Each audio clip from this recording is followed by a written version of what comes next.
Hi guys, welcome to this upload for you guys here on Wrestling Fan Open Mic Night. Thank you ever so much for keep tuning in and obviously hitting that subscribe button, hitting that bell icon. 86 of you have now hit that subscribe button.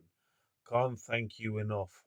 Quite honestly, I am blown away with the support I've gained here on this very platform.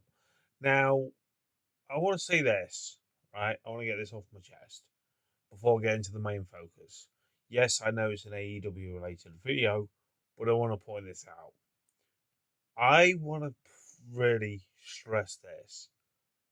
The reason why I never did live reaction videos, I've already did a video about attacking social media accounts, TKO and left, right, and center. And yet, I see videos of people complaining about losing their content, losing the money they were earning, but you're using copyrighted material. You soon will get found out by TKO. And yet, all of a sudden, these people that were complaining about losing their platforms and everything, but yet you are set up new accounts to do the same shit that you lost your shit for. Why? Why are you falling back into that trap? Wait till they sue you for copyright. But the problem where it lies now, the WWE are using your content because they gain access to it. They feel like they're obliged because you're using their content on your content. Do they claim copyright on your video? Do they? How can you flag WWE down for doing what they want you not to do? The minority. And they want a fucking reaction out of you because they'll end up using the reaction what I saw that Brock Lesnar's back at WWE. Now, I want to point this out to everyone out there. Like I said, WWE rely on the moments, right?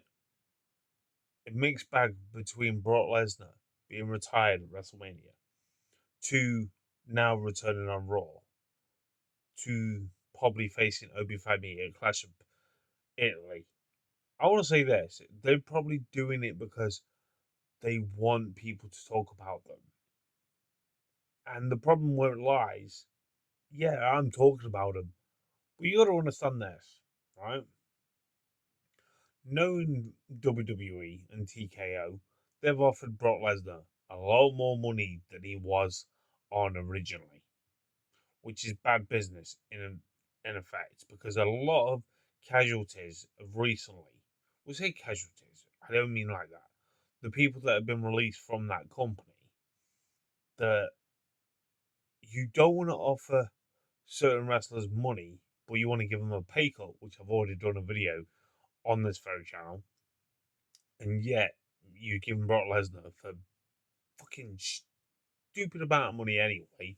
In the first place, he's probably getting X amount of millions again for lack of work, and yet people are just gonna pop left, right, and center because of Brock Lesnar coming back. Oh, I didn't see that coming. Oh, Brock Lesnar, oh, he's unretired. There was no official word that he retired. You know, you fell into the trap that WWE was setting up for a while, right?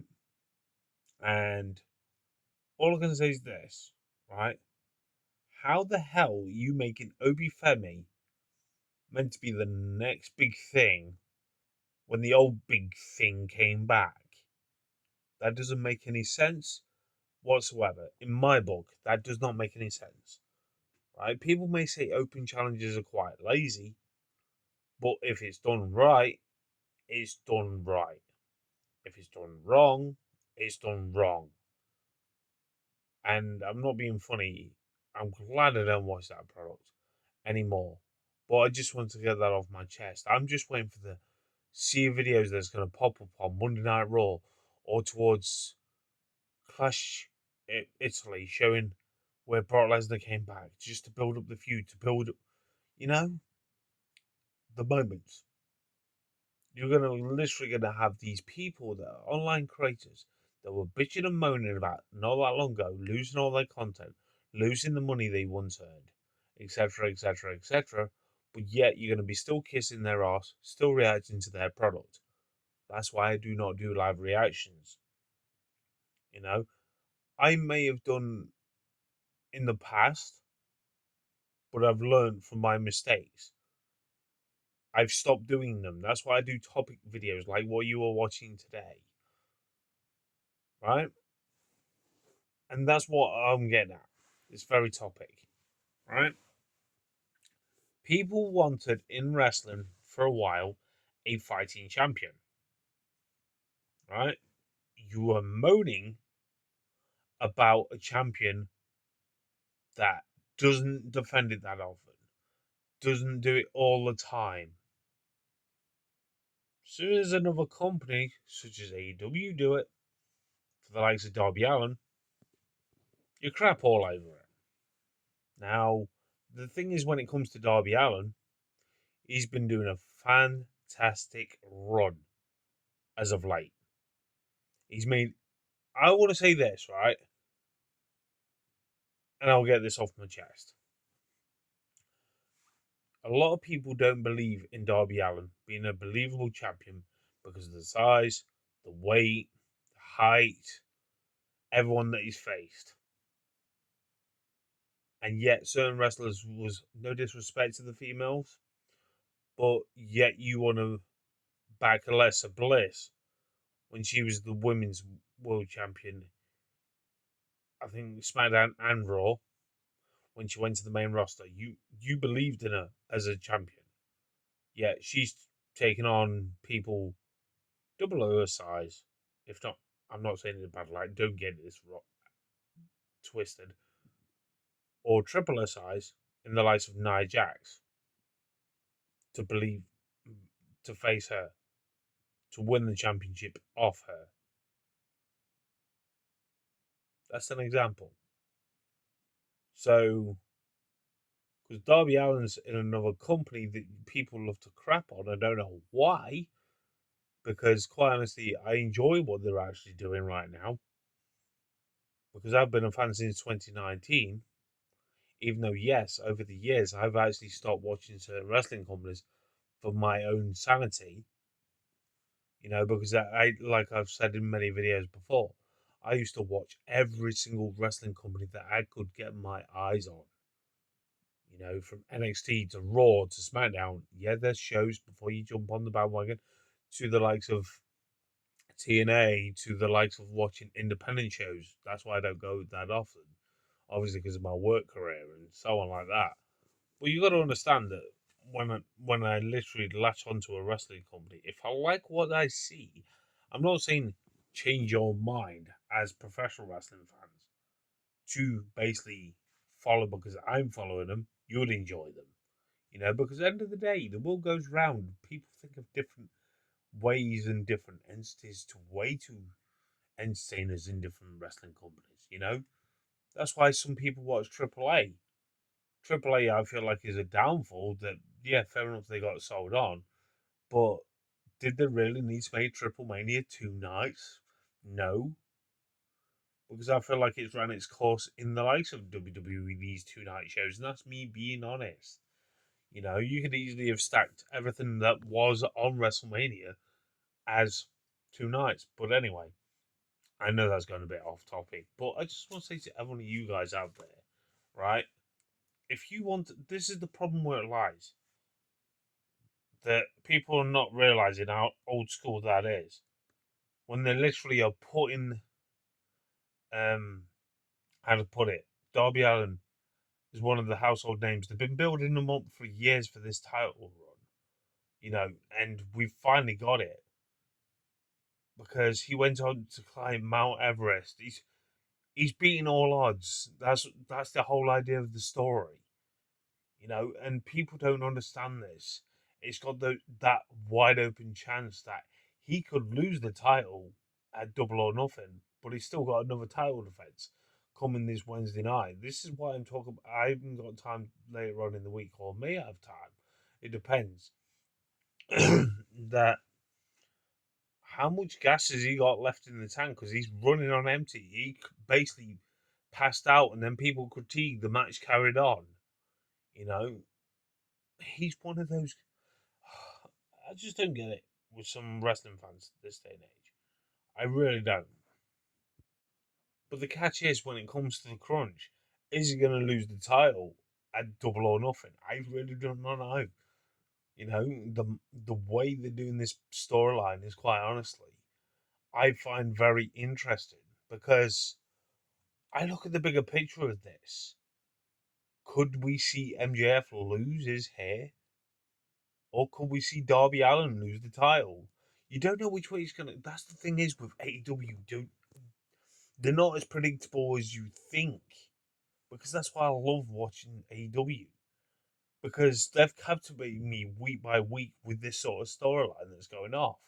Yes, I've not watched some of the matches what have been on the likes of Collision due to work commitments, but you've got to understand this, right? I look at the bigger picture, right? Darby Allin is a perfect candidate for doing what he's doing right now. Absolutely. Do I? Because how to put it? I don't think MJF could pull this off. Only Darby can. What is going off right now? Because if Darby, let's just say if MJF was in the same shoes as Darby Allin, I don't think he could pull it off. Yes, he's great on the mic. Yes, he's good in the ring. But I don't think he could have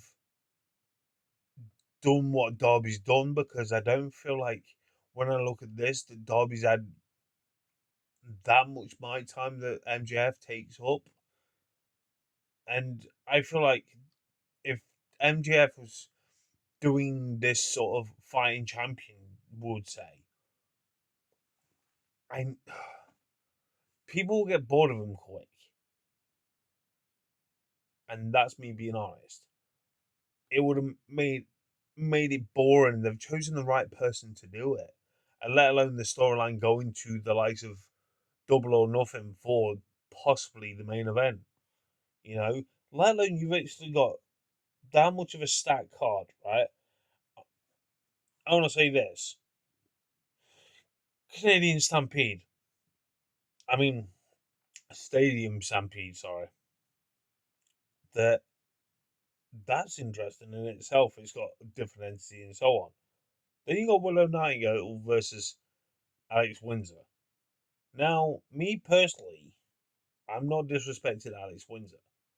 I want the likes of Willow to go all the way to the champ, win the Owen Hart tournament, and I want to see her have her spot earned to face the women's champion.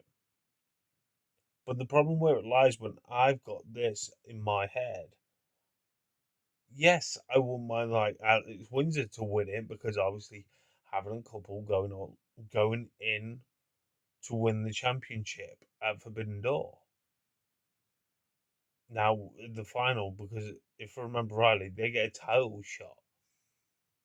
Whoever wins the Owen tournament. I know that it's put on classics, but the thing is, everyone's predicting that Alex Windsor is going to go all the way. I wanted an outside name, because Willow's currently your TBS champion. And I feel like Willow could actually go all the way and win this. She needs technically a title shot.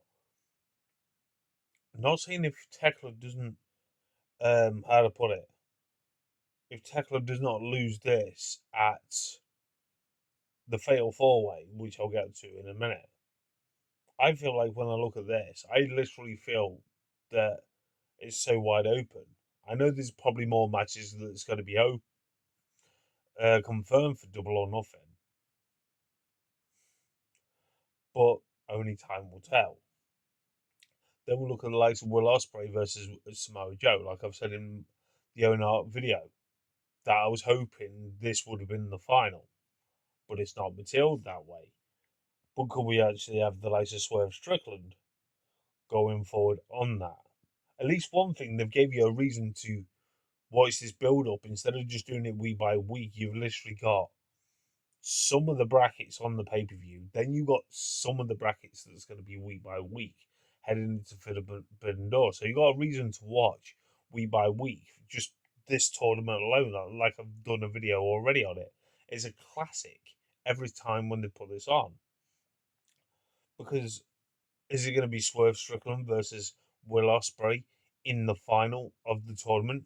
That'd be clinic. Or will Bandito knock out the likes of Swerve Strickland? Will he knock him out the tournament? Pull a shocker. You know, granted, it's not that many stacked with certain names, but they're still using certain wrestlers to make them over for the fans. You know, and I'm intrigued about that Bandito versus Swerve Strickland match as well. As you know, for a while, I respect Swerve Strickland since independent days. Then you got the Fatal Four. This is just the matches that have been confirmed. That you literally got the Fatal Four where you got fucking Chris Statlander. You got the likes of I'm not but I'm not butchering the name. I do apologize. You got Jamie Hayter in there. You got Tekla. The thing is with the women in AEW, they've delivered fantastically. Even though it's a fatal four ways is a dying art in professional wrestling. Same with triple threats. We've not seen that many being portrayed in other companies, although AEW have been getting that right. There was quite a few clinic classics that we got last year on the likes of Dynamite, and that just shows you how much of it is. Then you got the I Quit tag team match, right, between FTR and the likes of Cope and Christian.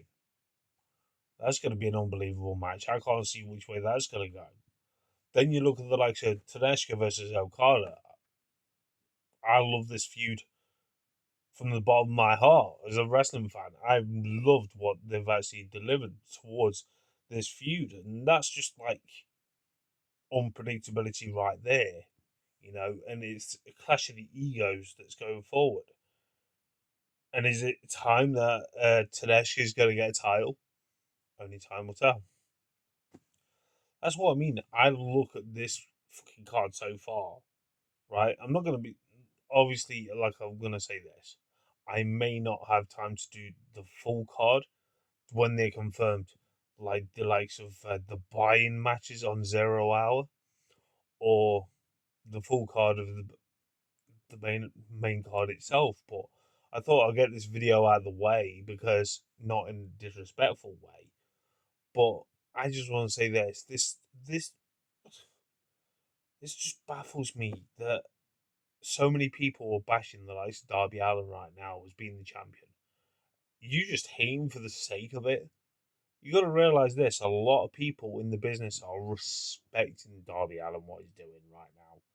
The battles he's actually had week by week, show by show, and this is the problem where it lies. That fans of other companies wanted a fighting champion. Now you are giving it, and we've not seen it in years in any wrestling company. That's any wrestling company. AEW took the balls to do what they are doing with Darby Allin, and he's so good at doing what he's doing. I'm impressed with what he's doing. Why can't you, the people that subscribe to me, and hit that bell icon? Are you really impressed what Darby Allin has to offer? I really am. Tell me your thoughts, please do. Tell me reasons why you don't see him being a valuable world champion when you literally got. It just baffles me that you've been handed someone technically would people may say they've started building up Darby Allin last year. I feel like not. I think this was his path, his journey in professional wrestling since the word go, when he started to become a fan favorite.